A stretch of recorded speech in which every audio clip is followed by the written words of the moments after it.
my calculation is very clear.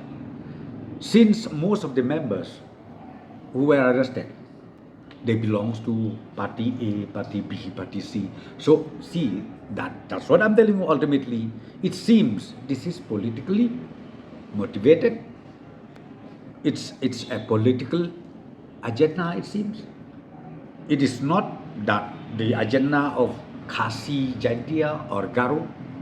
It is the political agenda of some political parties.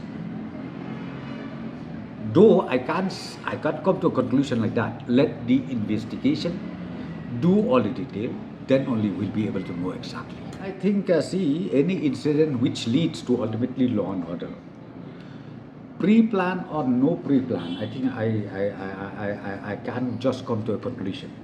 But the fact remains, whether you talk about the pre-plan or you talk about the post-plan, see, the law is law, and the police personnel are here to serve the people of the state at any point of time, whether you are having problem or you don't have problem, whether there's a fight or there's no fight.